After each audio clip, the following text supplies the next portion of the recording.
I'm going to talk tonight about engaging new members early when they join Rotary, and also talking about how Rotary Melbourne has been able to do this and to share that with everybody who wants to hear about how we have done it. So I think we would all agree that new members are what we could call the lifeblood and the future of Rotary. I believe that all our clubs will not only survive, but will thrive if every club has a membership base that truly reflects its community.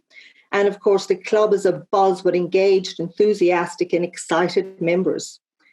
But to achieve this, I believe Rotary needs constant renewal. And that's something we all struggle with. But to have renewal, we need to not only attract new members, but we need to keep them. And one of the best ways of doing this is to ensure that we engage, and I really mean to engage new members, but when they first join the club. And this is really important because this is the time when they will feel the most excited about their decision to become a member. They have now cleared the first hurdle and joined, but no doubt they'll have expectations. And these are expectations of what their membership will be about. They obviously want to serve and contribute, but the only way they can do this is by feeling truly engaged in the club and its activities, which really means they need to feel welcome and get the sense that they belong. So to do this, we as existing Rotarians, we need to reinforce that, yes, you've made the right decision by joining our club. And we do this by helping them to get engaged, but in a way that maintains their current level of enthusiasm, which of course we don't want to diminish with unnecessary club bureaucracy. So we need to be very flexible in our thinking while we help them to figure out how they can contribute, and in a way that's very meaningful for them. And I think at this stage, we really need to remember that it's not about us, but it's all about them. We also need to be aware, because experience has told us that far too often new members become disengaged early. And that's because they're left to figure out for themselves how the club operates and work out what are the rules around here. And while they're doing this, they often get knocked back because they're told, well, we don't do it that way around here, or, well, no, you can't really do that. And I think we've all seen and observed and heard this kind of language from time to time around Rotary. So at this stage, they're now feeling that they don't belong, and they don't feel they're being supported to get involved in a way that suits them and their current situation, whatever that might be. And we can all sometimes be guilty of trying to make people fit the mold. But feedback from new members indicates to us that the sooner a new member becomes involved and engaged in programs and activities, the more likely they are to remain with the club. So how do we mitigate this risk of early disengagement in Rotary Melbourne? Well, we've now currently trying to mitigate this risk through the introduction of our new members mentoring program. So I can probably hear some of you saying, well, who's going to do the mentoring? Well, the answer is you are. We are existing club members. As we stated earlier, new members are the lifeblood of all our clubs, and it's up to each and every one of us to ensure that we support and assist new members from day one to feel welcome and feel like they belong. And we know that all new members have different interests, different personality traits, and they're drawn to a variety of different activities. So what we do is we match our mentors and mentees as far as we can on personality, interests, and Rotary activity. Now, this might not be possible in smaller clubs, but matching can be done in a more informal basis if that suits clubs better. But the important thing is that no matter how the matching is done, the most important thing is to ensure that a mentor is appointed and announced at the new member's induction, so mentoring can start straight after induction. So you're now starting to engage them early in your club. So, do Rotarians make good mentors? Well, our experience to date has told us they make excellent mentors for new members. They certainly know how their club operates, and they can genuinely share their lived experience and knowledge about Rotary. And that's important. They've lived it, they've experienced it, they know what it's about. They can share its history, its achievements at a local level, at the district level, and at international level. And they can also discuss the opportunities offered by their club to its members, as well as broader opportunities by the district and RI if people want to take it broader.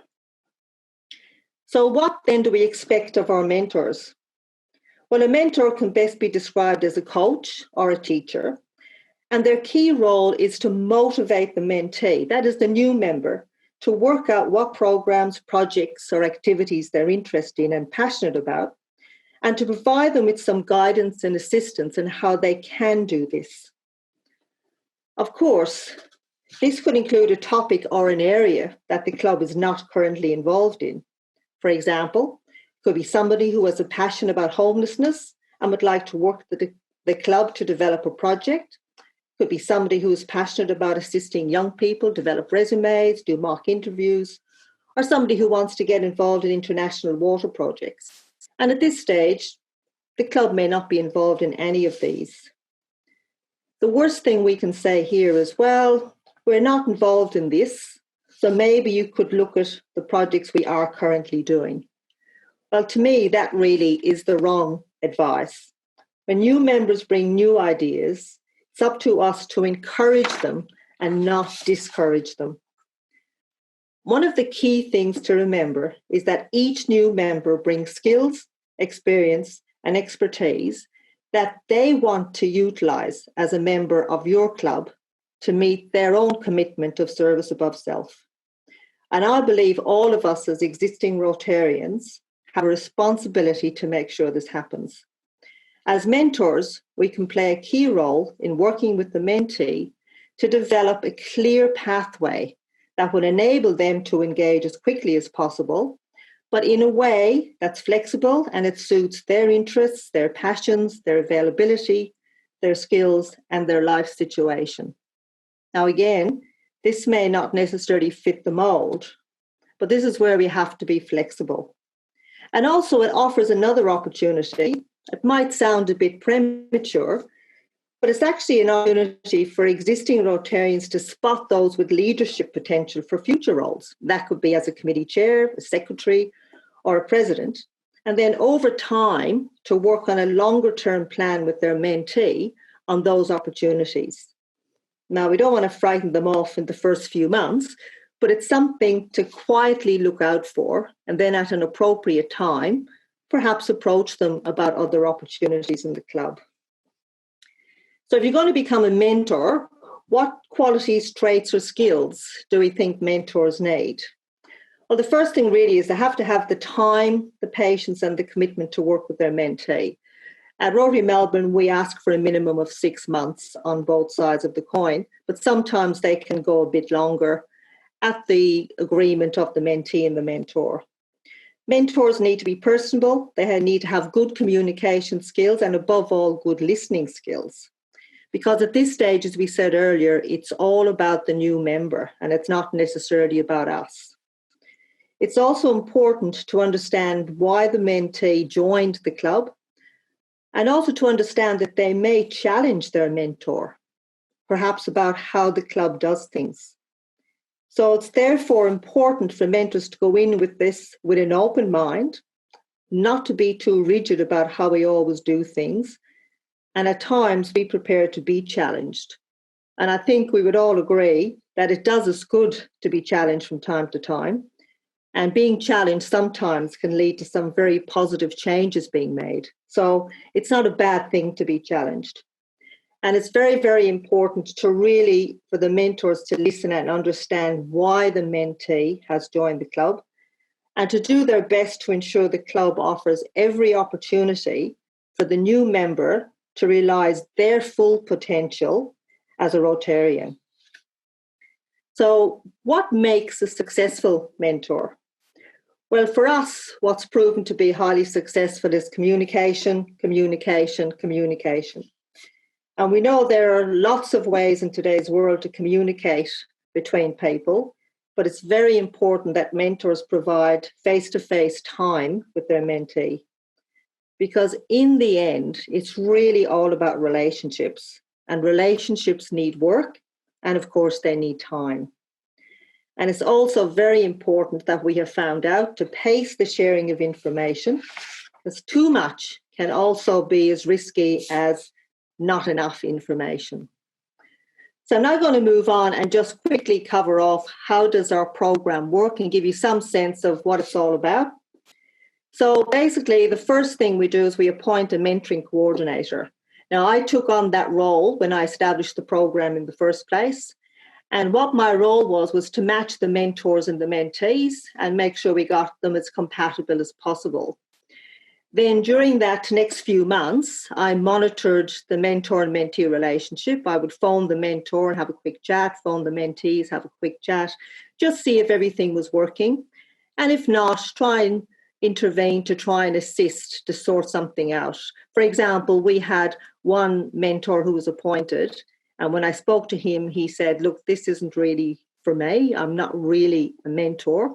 It's not what I really want to do. So we found another mentor at that point, and we had one where there was a slight mismatch. But again, if you catch it early, you can fix it. And we appointed another mentor and everything worked out really well. So that's why it's important to monitor the relationships up front. Then part of my role was to train the new mentors and try and get at least once a year training in. It's a refresher for existing mentors and, of course, some new mentors as well to join the program. And then to conduct 6 monthly surveys of the mentors and mentees. While the phone calls are great, it's really good to send out a short survey, and we have sampled surveys we can share with everybody that enable you to get something back in writing and get their sense of what worked well, what didn't work well, and what can we do to continue to improve it. So it's really about a continuous improvement program as well. And then it's important to do a report after each one of those for the board and keep monitoring how it's going, and then develop and keep the manuals up to date. So the next slide is going to talk about manuals. So what we have developed, and we're very happy to make all these manuals available to anybody who wants them.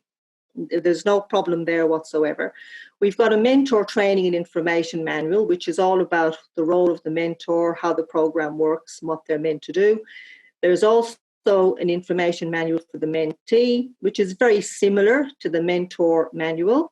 And then there's a training session, which is on PowerPoint. It's very easy to do. It's based on the manuals. And again, it's about an hour to an hour and a half. And it's really sitting down with the mentors and having a discussion and running through what it means to be a mentor. So I've just included here for you as well, just a sense of what the manuals look like. That's just the index to give you a sense of what's in it. And you can see they're more or less mirror images of each other. But under the mentor manual, down at Appendix 1, we've actually provided a guideline on some information that the mentor can share with their mentee and some suggested mentor activities post-induction. Again, they're just ideas, they're just suggestions to get the mentor started. And as the relationship develops, then of course it takes on a life of its own. But the manual is there as a guide. And the next thing I want to show you is our mentoring compatibility form. That's included in both manuals. This is the one to be completed by the mentee. And again, it's a mirror image of the one that the mentor completes. You can see it looks at background. Why do you want to join the club? What do you hope to get from your membership? What kind of availability do you have? We ask, of course, because we're in the city, which suburb you live in, so we can match them up with somebody who's not too far away. And then we ask them whether they're working full-time, part-time. And then we do personality and interests, and we ask them to circle or highlight some of those issues there about their personality traits and then about their interests. And we do list a number of the avenues of service for Rotary in trying to find out what they're interested in as well. And you can put anything you like in there. You could put something your club's interested in, something they might be interested in for the future. See if you've got somebody who wants to take up something that you'd like to do some other time. So again, these are available if anybody wants. So, of course, this is a two-way stream, and there is a role for the mentee. It's not just all about the mentor giving. And the key role for the mentee is to commit to the program and to commit for the 6 months. They need to get involved with the mentor. They need to work out what they want to do. And of course, listen to the advice from their mentor. And they also need to take responsibility for following up any introductions to committee chairs, to people in district, people in other clubs, people wherever they're being referred to get some information and to get some more help or offers of assistance. So they really have a role to respond to all of that. So where are we, say, a year and a half in? Well, when I did my surveys, I've just picked some of the commentary that some of the mentees put in the survey. And you can see there, one of them says, my mentor provided me with guidance on how to choose a committee, how to be involved, how to choose what's best for me. I would have been lost and overwhelmed if it wasn't for this advice.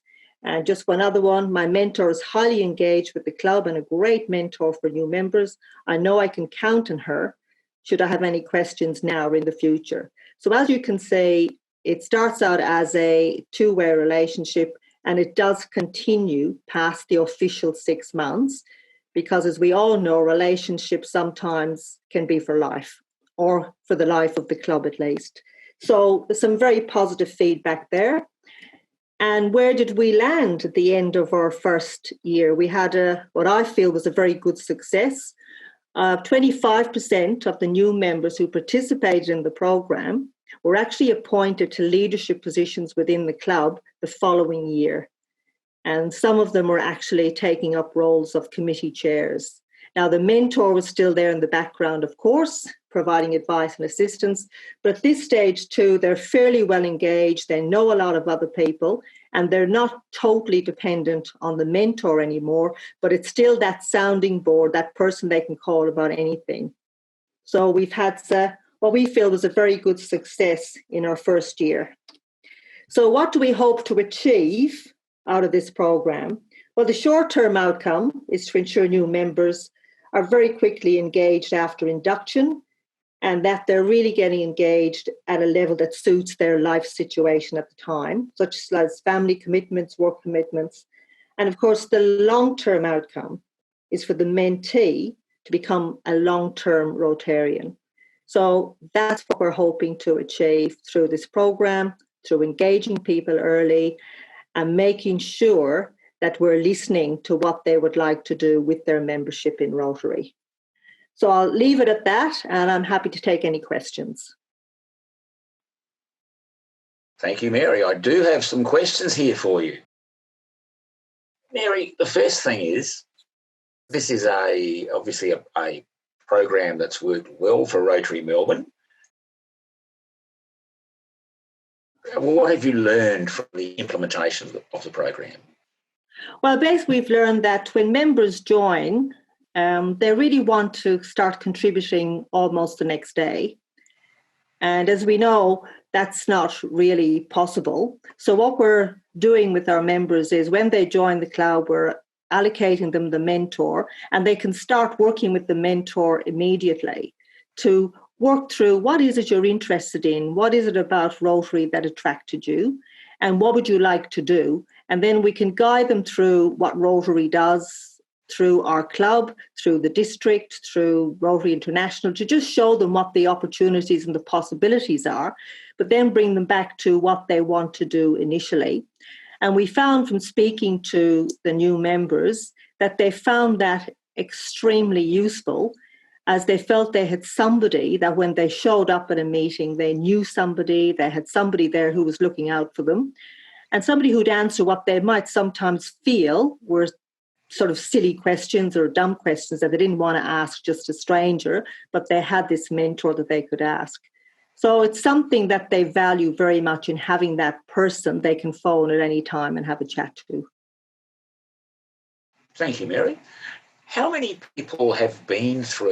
new members have been through your mentoring process since it first started? We're probably up to about 25 now, I think, 20 to 25. We've also had members who weren't exactly new members, but they joined, say, 2 years ago. So we opened it up and did a backtracking. and invited other members to take up the opportunity who joined before we had the program. And we've had quite a few of them come forward and put their hands up. And I'm mentoring one of those at the moment. And she's now chair of our Membership Engagement Committee.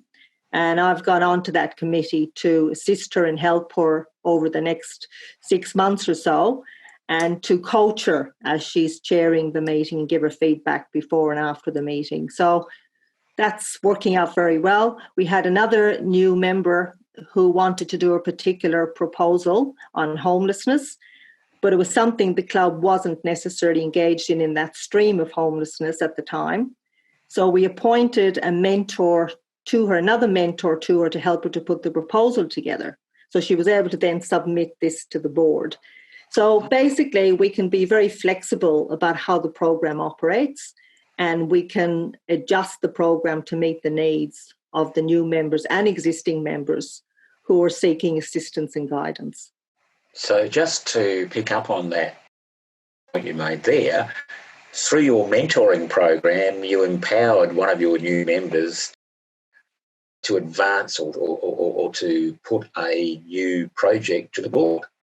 Yeah, to try and put the proposal together and put something together and put it up. Still a bit of work to be done on it, but what we're doing is we're showing them that it's possible. You have to go through a process, but it's possible. So we're not saying you can't do it. We're saying every new project is considered and every new project is looked at. And there's a process to do that. And it went to the board. She's got some feedback. So we're now taking it to the next level.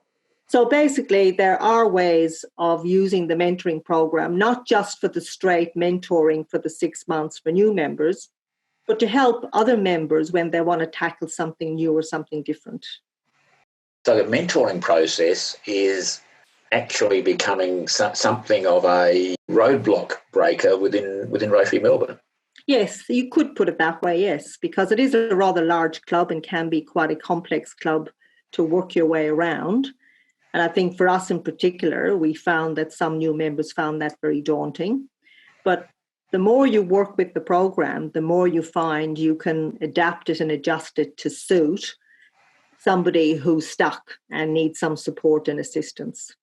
A question about the 25 plus people, plus the existing members who've been through the process.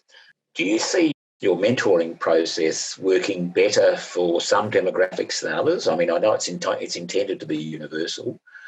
Have you seen any particular benefits in terms of, say, younger people or women or any particular demographic? Not necessarily, because we've had different people of different backgrounds and different ages take part in the program. And for example, we've had existing Rotarians who transferred into our club.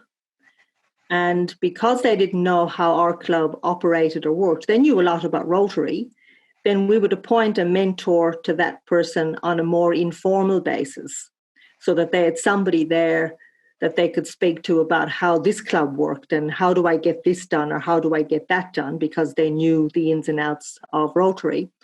So there's all sorts of people with different reasons for getting a mentor, and we try and adapt the program to suit the people who need the mentor so that it works for them. The main thing with the new members coming in is we do follow the process because they're new members and we appoint the mentor and then we monitor it. But for existing club members and others who might be stuck, we can tailor it to suit their need. And it helps them to stay engaged with the club, and it helps them to work something out and to work their way through something without being told, oh, you can't do that, or we don't do it that way. It's okay, well, what do you want to do? And why do you want to do it? Okay, well, let's look at how you can do this.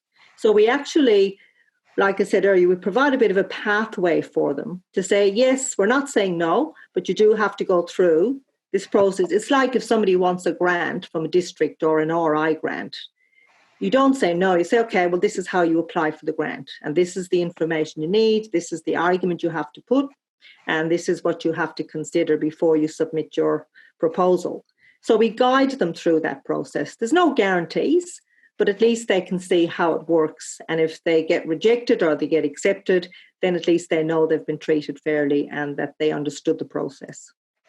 So your mentoring process is very adaptive. Absolutely. That's the whole idea, yes. I have a question here from Susan. Thank you, Mary. This was very interesting. I would like to present your PowerPoint and manuals to my club members. How will I obtain a copy? My club is a residential club with good, strong across ages membership, but we need to do better with retention. Absolutely. I mean, the PowerPoint, I'm assuming, will be available on the website or whatever. So feel free to do that. But also, I'll talk to Kara about how we can make the manuals available. Your mentoring process does appear to dovetail nicely with the work that Mandy Weeks has been doing with attracting millennials to Rotary based on the vast array of very experienced members we have, credentials in business and commerce and the like, and the sharing of soft skills. Is there a crossover between what Mandy is doing and what you're doing in the mentoring process? Well, it's a very good point you raised because, like you said earlier, I'm also the vocational service chair at our district, which is District 9800. And in that role, we are looking at roles that Rotarians can play in mentoring, not just mentoring new members, but mentoring other people outside of Rotary. And we have a number of clubs in our district that do that. For example, we have, through our district, which is now a multi-district program, mentoring of police and ambulance personnel. So Rotarians there's an arrangement with Ambulance Victoria and Victoria Police where there are Rotarians volunteering to mentor those people through their programs, and they're well supported by Victoria Police and Ambulance Victoria.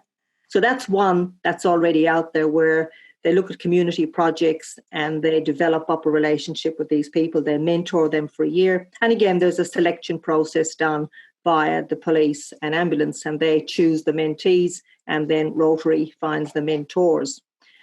Then there's other programs that a lot of our Rotarians are doing where they're mentoring young people in schools. They're mentoring them to do job interviews, to write up CVs. So yes, there would certainly be an opportunity, I believe, for Rotarians to assist millennials, either within a club or external to a club, with developing those soft skills. It could be a program Rotary could develop to assist them in their workplaces or elsewhere. And then, of course, that would be another avenue of recruiting millennials into the club. So there's huge possibilities. Mary, thank you for an excellent presentation this afternoon. You've really nailed it in terms of sharing what you're doing and how it works and the various ways in which you can build on it to make an average Rotary club that much more relevant to members. Thank you very much. It's been a wonderful opportunity.